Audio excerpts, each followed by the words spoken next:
오늘 우리에게 주신 하나님의 말씀 구약성경 스바냐 1장 12절부터 16절까지 말씀입니다. 스바냐서 1장 12절부터 16절까지의 말씀.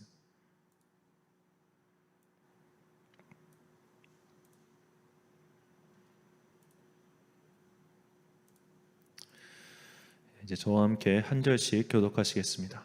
그때 내가 예루살렘에서 찌꺼기같이 가라앉아서 마음속에 스스로 이르기를 여호와께서는 복도 내리지 아니하시며 화도 내리지 아니하시리라 하는 자를 등불로 두루 찾아 벌하리니 그들의 재물이 노략되며 그들의 집이 황폐할 것이라.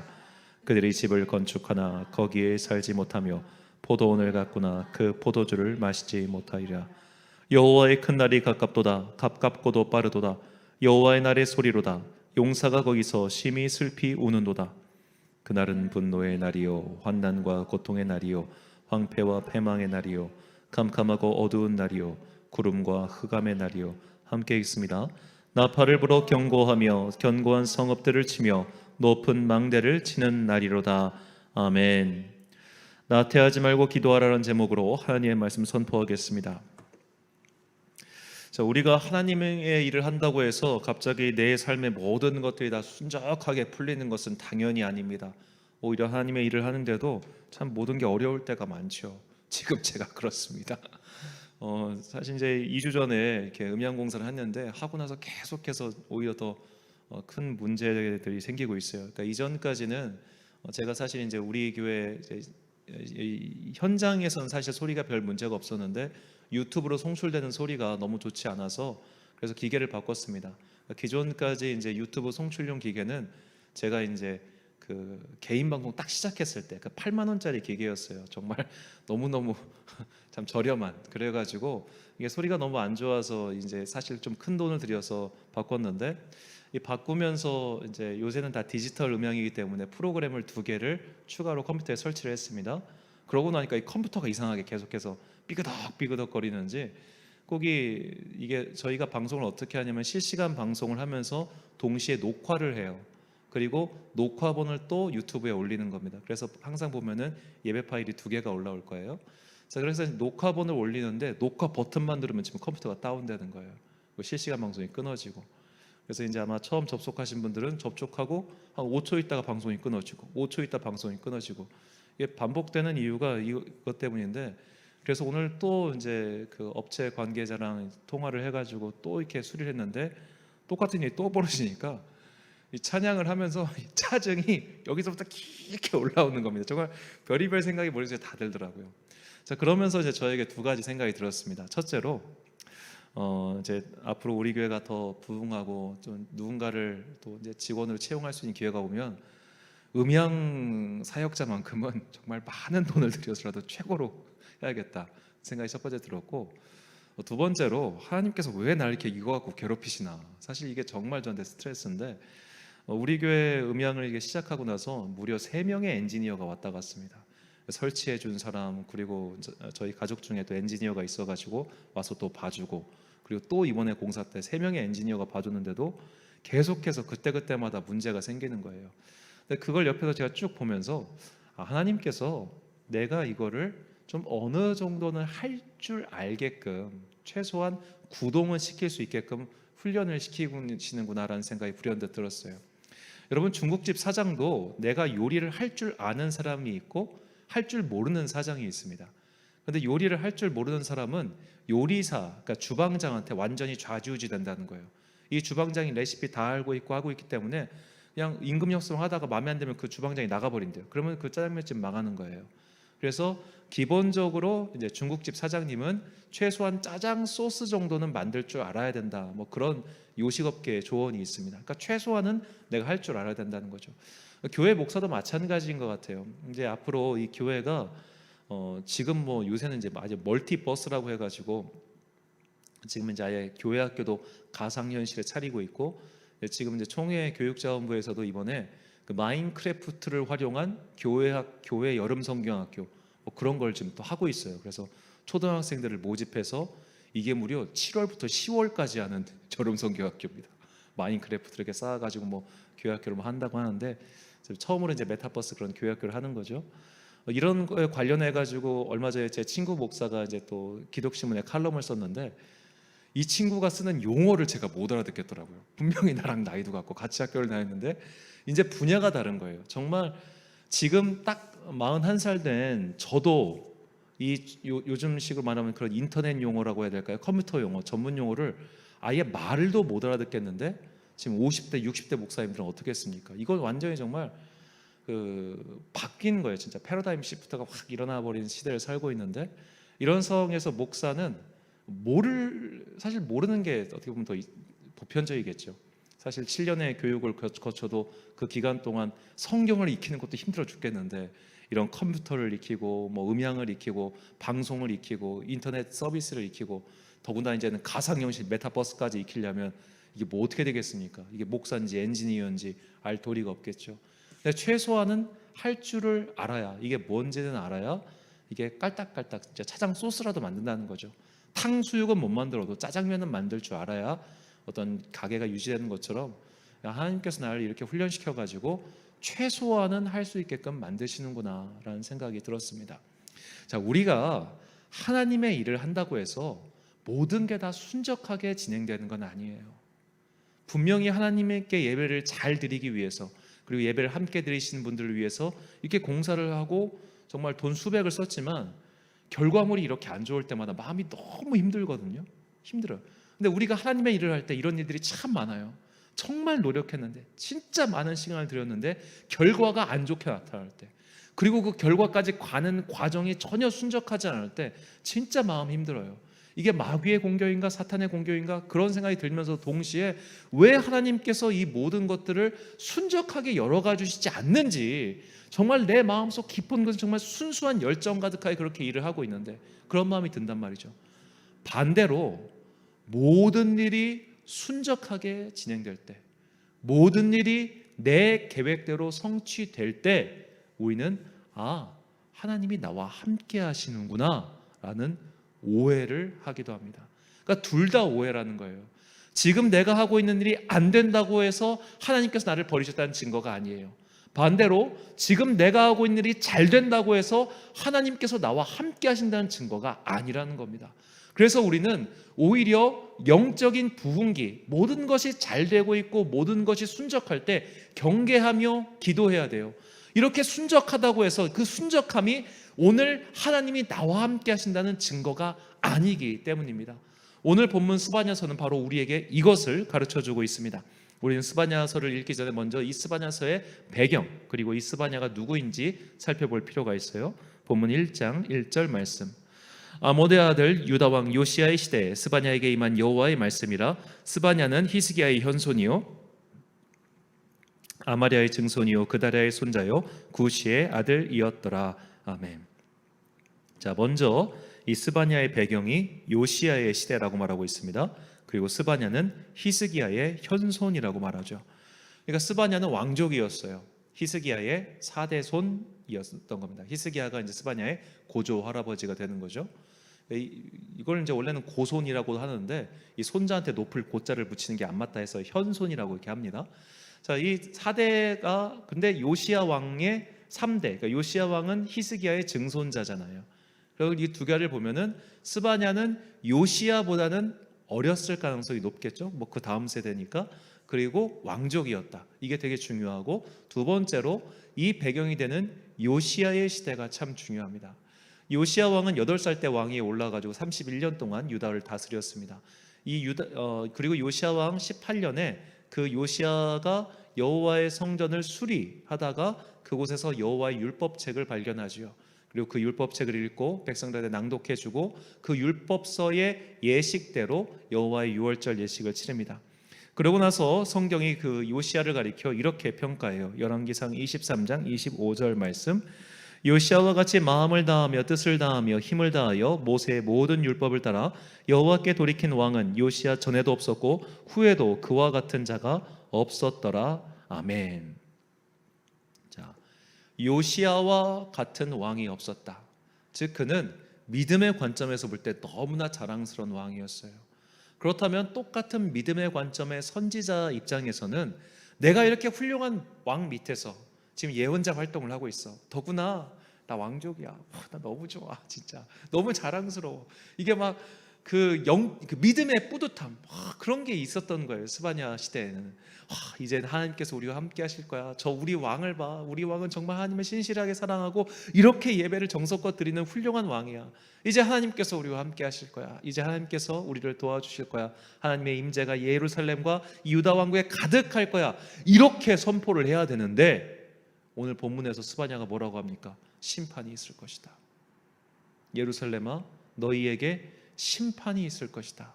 그렇게 하나님의 말씀을 전하죠. 분명히 선한 왕, 둘도 없을 만큼 훌륭한 믿음의 지도자가 세워졌는데 그 당시의 선지자에게서는 심판의 말씀을 선포하고 있다는 것, 이 두 가지 양면적인 상황이 사실 우리에게 주는 메시지가 있다는 겁니다. 그 메시지란 바로 너희가 아무리 좋은 믿음의 지도자 밑에 있다 할지라도 구원은 그 지도자와 상관없는 너의 몫이야 라는 것이죠. 이것이 오늘 우리에게 주신 하나님의 말씀입니다. 제가 부목사로 있는 동안 참 이런 성도 많이 봤습니다. 내가 어떤 유명한 목사님에게서 기도를 배웠어요. 내가 어떤 유명한 목사님 밑에서 제자 훈련을 받았어요. 내가 정말 하나님의 권능을 가진 그 목사님께 안수 기도를 받고 내가 성령의 권능을 받았어요. 이런 분들 의외로 많이 봤습니다. 그게 자랑인 거예요. 내가 좋은 교회 다녀요. 내가 유명한 교회. 그 목사님 알죠? 알죠. 방송에도 자주 나오시고 내가 그 교회 다녀요. 여러분, 그 교회 다니면 여러분이 구원받습니까?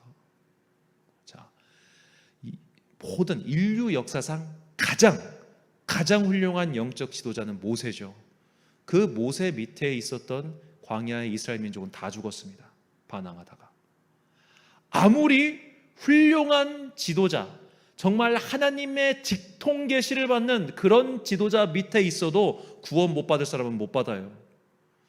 예루살렘 초대교회에 엄청난 기적이 일어났습니다. 수천 명의 사람들이 예수님을 믿고 거듭났고 새로운 사람이 됐습니다. 그러나 아나니아와 삽비라는 벌받아 죽었어요. 예수님의 제자들 수없이 많은 기적을 체험했습니다. 그러나 가룟 유다는 예수님을 버렸어요. 자, 내 주변의 상황이 혹은 내가 속한 공동체가 거룩한 공동체일 수 있어요. 거룩한 나라일 수 있어요. 거룩한 지도자일 수 있어요. 그러나 그것이 나의 구원을 보증해 주지 못한다는 거예요. 마치 내가 지금 하고 있는 모든 일이 잘 돼, 성공하고 있는 것 같아. 분명히 하나님께서 내가 기도를 하고 계획했던 모든 것들이 잘 된다고 해서 그것이 하나님께서 나와 함께 하신다는 증거가 아닌 것과 똑같습니다.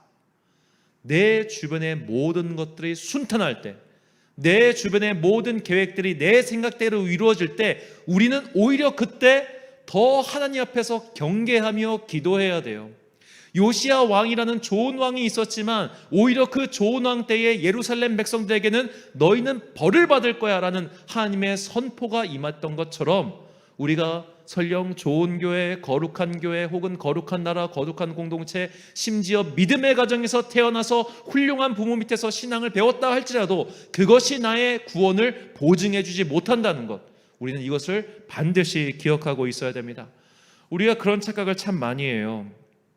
모든 일이 잘 되고 심지어 그 일을 통해서 하나님의 일이 나타나면 하나님께서 나와 함께 하시는구나 라는 착각 말이죠.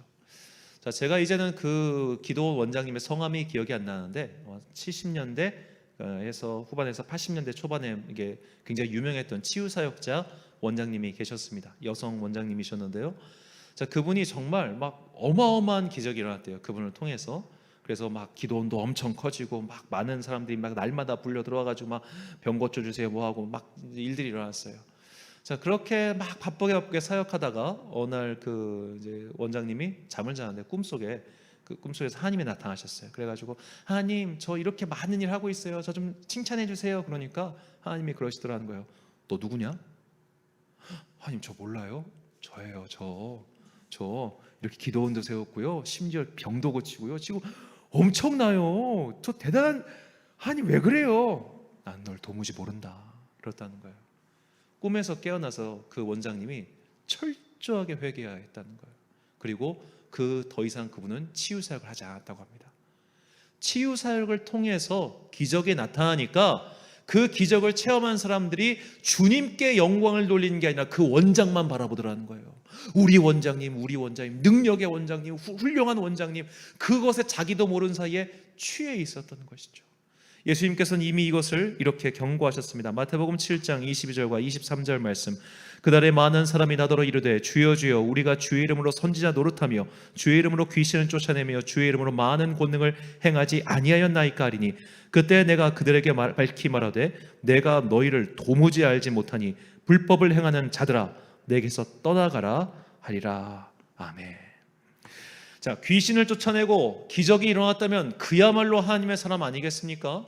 그런데 주님께서는 나도 몰라 그러시는 거예요. 우리가 계획을 세웠어요. 그리고 그 계획대로 하나님의 놀라운 일들이 일어났어요. 그렇다고 해서 그것이 나의 구원을 보증해 주는 것이 아니고 내가 하나님의 사람이라는 것을 확증해 주는 것도 아님을 우리는 분명히 기억해야 됩니다. 우리는 겉으로 드러난 성과를 가지고 하나님께 영광을 돌리는 것이 너무나 익숙한 시대에 살고 있어요.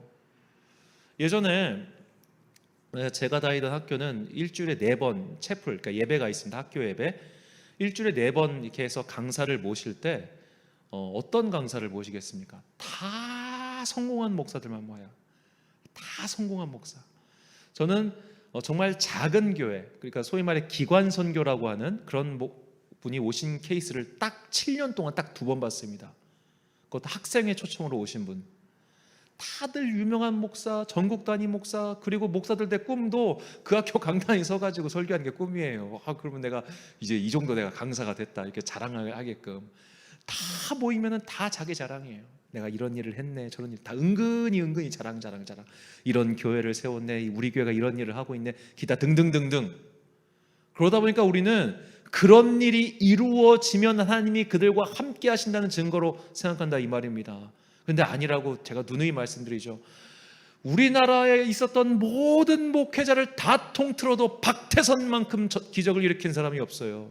전도관이단 박태선. 우리나라 교회의 모든 돈을 다 합쳐도 통일교 문선명이만큼 돈 번 사람이 없어요. 우리나라 교단을 그렇게 많이 합쳐놔도 과연 신천지만큼 그렇게 교세가 크겠습니까? 제가 새벽에도 말씀드렸지만 사실 이 아베 신조 총리를 테러한 그 범인이 원래는 통일교 교주인 한 학자를 노리려다가 한국에 가서 그녀를 만날 방법이 없어가지고 대신 그 통일교의 축전 영상을 보냈던 아베 신조 총리를 노린 거예요. 아베 신조가 통일교에 왜 축전을 보였냐? 그의 외조부 때부터 통일교가 그들에게 작업을 했습니다. 외조부 때부터 1960년대 후반부터 통일교회가 일본 자민련의 국회의원에 계속해서 투자를 했어요. 자민련 국회의원 의원 100명 중에 통일교 교인 비서가 100명이 있었다고 합니다. 그 비서들끼리 따로 모임을 했대요. 그러면서 자기 의원들 동선을 서로 나누면서 그렇게 그 자민련 의원들에게 통일교가 로비를 했다고 합니다. 지금 우리나라 언론 중에 통일교와 일본 자민련의 관계에 따라서 이번에 특집 기사를 낸 게 CBS 라디오 하나밖에 없습니다. 나머지 주요 언론사 다 침묵합니다. 자, 여러분 심지어 이거 밝혔는데도 나오지도 않는 거예요. 그런데 소위 말해 M교회가 무슨 부자 세습을 했네 하니까 그냥 막 제2방송사에서 몇 날 며칠을 때려야 되잖아요. 아니 이런 이단 사이비 단체에서 옆나라 총리를 총으로 테러를 벌였는데 그거에 대해서는 이런 반구의 말도 없고 교회가 어쩌네, 동성애 반대가 어쩌네 그러면서 하는 걸 볼 때마다 제가 이번에 정말 깨달았어요. 이제 나는 더 이상 언론에서 말하는 기독교인의 사회적 신뢰도에 대한 조사를 더 이상 신뢰하지 못하겠다.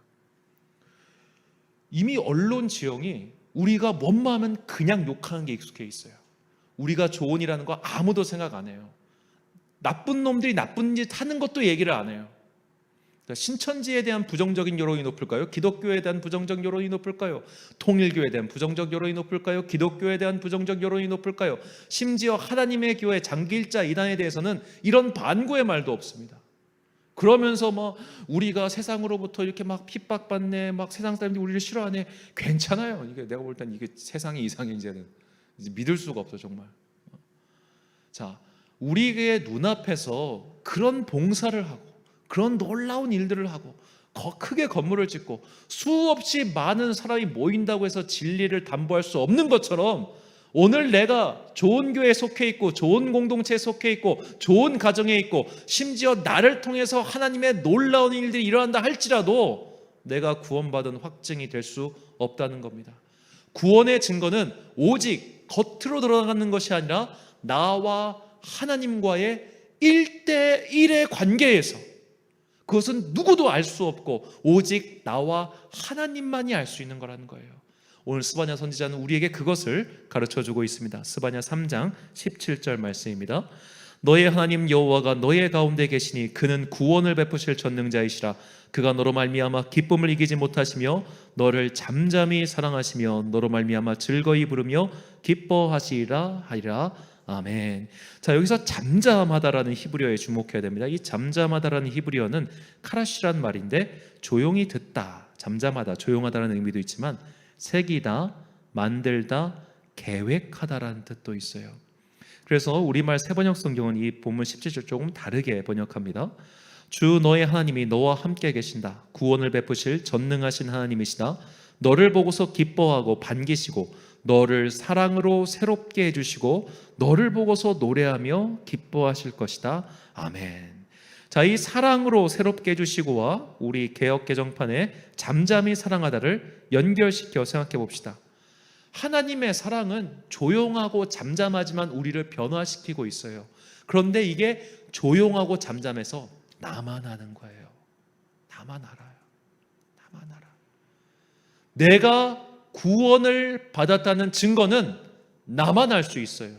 남들은 절대 알 수 없어요. 그래서 우리가 천국 가면 3번 놀란다잖아요. 내가 구원받아서 놀라고, 저 인간이 구원받아서 놀라고, 그 사람이 안 와서 놀라고. 몰라요. 내 직분이 저의 구원의 보증이 되지 못합니다. 제가 목사라서 구원받는 건 아닙니다. 장로라서 구원받는 것도 아니고, 교회를 오래 다녔다고 구원받는 것도 아니고, 믿음의 3대 손이라고 해서 구원받는 것도 아니에요. 자, 히스기야의 아들 므낫세가 악한 왕이었고 히스기야의 손자 아몬도 악한 왕이었습니다. 좋은 믿음의 부모를 지녀도 얼마든지 주님을 등진 사람 될 수 있어요. 심지어 주님의 일을 나타내도 나는 너를 모른다, 그렇게 대답받는 사람이 될 수도 있어요. 그러므로 우리는 나의 외적인 행동 그리고 나의 외적 행위로 인해 나타난 일들을 나의 구원의 표징으로 삼아서는 안 돼요. 오직 오늘 이 시간 나와 하나님과의 관계 속에서 그분께서 주시는 평안이 내게 있는가? 그분께서 주시는 그 잠잠한 사랑의 은혜가 내게 있는가? 그분께서 일으키시는 그 새롭게 나를 만드시는 변화가 내 안에서 일어나고 있는가? 이것에 우리는 주목해야 합니다. 제가 자주 말씀드리지만 존 웨슬리의 경우가 딱 이 경우에 맞는 사람입니다. 존 웨슬리는 성령 체험을 언제 했냐면 그가 목사가 된 이후에 했습니다. 목사가 된 이후에 그는 자신이 그 체험한 성령 체험을 회심이라고 표현했어요. 그렇다면 그가 소위 말해 회심하기 전에 어떻게 살았느냐? 똑같이 살았어요. 똑같이. 그는 목사의 아들이었고 훌륭한 엄마 밑에서 신앙생활을 교육받았고 어릴 적부터 철저하게 신앙생활을 했던 사람입니다. 그래서 그가 옥스퍼드 대학생 시절에 얻은 별명이 감리교도예요. 대학생 시절에. 감리교라는 그 영어 자체가 메소디스트인데 방법론자, 방법주의자. 그러니까 쟤는 머리가 땅땅 굳어가지고 성경을 그냥 아주 그냥 고지고대로 그냥 융통성 없게 받아들이는 방법론자야. 아우 답답해, 고지식해. 이게 그 감리교도라는 말 속에 담겨 있는 비아냥이었어요. 그러니까 웨슬리는 그런 비아냥을 들을 만큼 열정적인 학생이었고 열정적인 목사였어요. 그래서 그가 미국 조지아주까지 선교를 떠난 거예요. 그런데 거기서 완전히 실패하고 돌아오는 배 안에서 모라비안 교도들을 보면서 내가 사실 주님을 안 믿는 사람이었구나, 내가 구원의 확신이 없었구나, 그것을 깨닫고 그가 모라비안 공동체의 기도 모임에서 마침내 주님의 영을 체험하고 그 이다음에 자기가 회심했다고 얘기를 하죠. 자, 그런데 그는 회심 이전의 삶의 겉모양과 회심 이후의 삶의 겉모양이 똑같아요. 그는 성령을 체험하기 이전에도 열심히 살았어요. 성령을 체험한 이후에도 열심히 살았어요. 뭐가 변했습니까? 그의 마음이 변했어요. 내적인 에너지가 변했어요. 그런데 그것은 오직 그만 알 수 있었던 거예요. 그래서 그의 친구들이 웨슬리가 나 회심했어 이러니까 놀라요. 야, 너 목사야 임마, 너 뭐라는 거야 지금. 그래서 이거 사실 격렬한 토론이 벌어지는데 그만큼 그는 통일했다는 거예요. 이것을 바꿔 말하면 오늘 나의 주변의 여러 가지 상황, 성공이든 배경이든 상황이든 이런 것들이 우리의 구원을 확증해 주는 것이 아니라 오늘 나의 안에서 일어나고 있는 성령께서 주시는 그 내적인 변화가 바로 우리에게 주는 구원의 확증의 증거라는 겁니다. 그래서 사도 바울은 우리에게 이렇게 권면합니다. 고린도서 13장 5절 말씀 함께 읽겠습니다. 시작. 너희는 믿음 안에 있는가? 너희 자신을 시험하고 너희 자신을 확증하라. 예수 그리스도께서 너희 안에 계신 줄을 너희가 스스로 알지 못하느냐? 그렇지 않으면 너희는 버림받은 자니라. 아멘. 사랑하는 천안광성교회 성도 여러분, 그리고 이 기도의 시간 함께 참여하고 계신 귀한 주님의 자녀 여러분, 내 삶의 모든 것들이 내 뜻대로 풀린다고 해서 그것이 하나님께서 나와 함께 하신다는 증거가 아님을 기억하십시오. 반대로 내 삶의 모든 계획이 내 생각과 계획대로 이루어지지 않는다고 해서 주님께서 나를 버리셨다, 그렇게 자책하지도 마십시오. 주님께서 나와 함께 하신다는 증거는 외적인 것들로 확인할 수 없습니다. 오직 기도를 통해서, 믿음의 눈을 통해서 내가 하나님과의 그 잠잠하고도 은밀한 사랑의 관계 속에서만 확인할 수 있어요. 남들이 알아주지, 남들이 몰라요. 절대로 알 수 없어요. 오직 내가 그것을 확인하고 확증해야 됩니다. 이 시간 자신을 돌아봅시다. 나는 구원받았습니까?